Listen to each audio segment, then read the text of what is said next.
নমস্কাৰ ৰাইজ, সকলোকে মোৰ চেনেলটোলৈ স্বাগতম জনাইছোঁ। আজি এটা ধুনীয়া আচাৰ ৰেচিপি লৈ আহিছোঁ।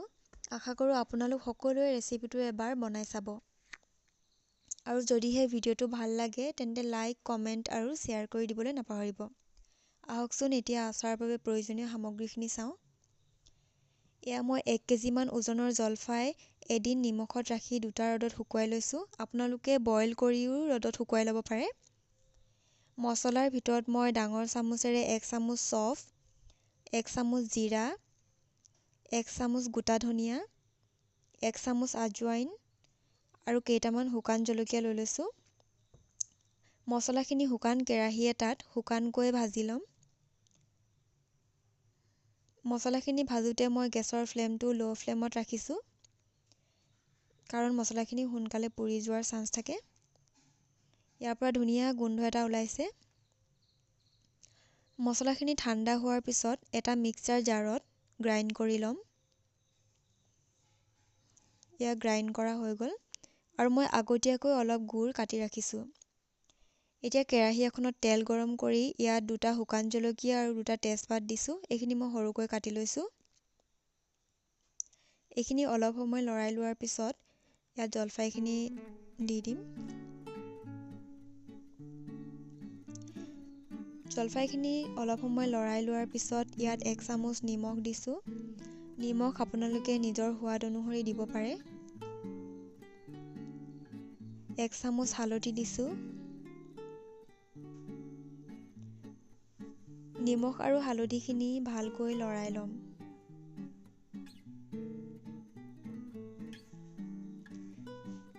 ইয়াত 1 চামুচ ৰঙা জলকীয়া গুড়ি আৰু 1 চামুচ ক'লা নিমখ দিছোঁ।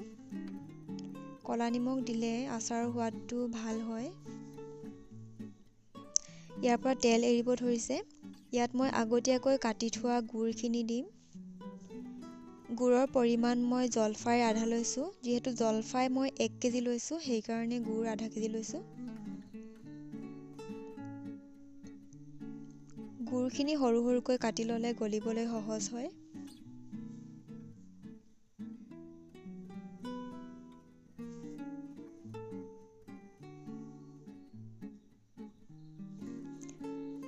গুড়খিনি ভালকৈ লৰাই লৈছোঁ।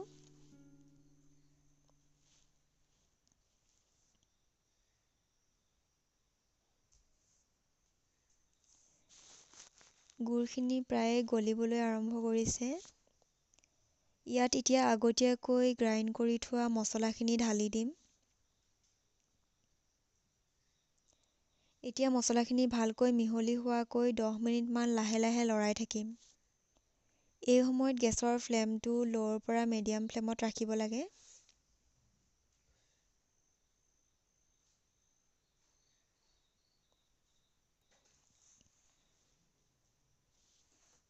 এতিয়া ইয়াত অলপমান কচুৰি মেথি দি দিম।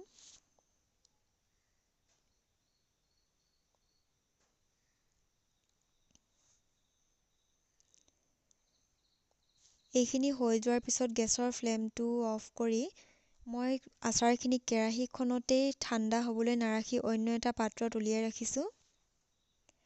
আচাৰখিনি সম্পূৰ্ণ ঠাণ্ডা হোৱাৰ পিছত এয়াৰটাইট কণ্টেইনাৰ নাইবা কাঁচৰ পাত্ৰত ৰাখি থ'ব পাৰে।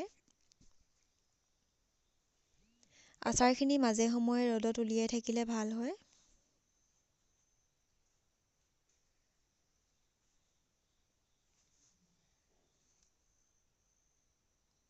মই ইয়াত ভিনেগাৰ ব্যৱহাৰ কৰা নাই, আপোনালোকে ইচ্ছা কৰিলে ভিনেগাৰ ব্যৱহাৰ কৰিব পাৰে। আচাৰ উলিয়াওঁতে সদায় শুকান চামুচ ব্যৱহাৰ কৰিব লাগে। তিতা চামুচ ব্যৱহাৰ কৰিলে আচাৰখিনি বেয়াৰ হোৱা চান্স থাকে।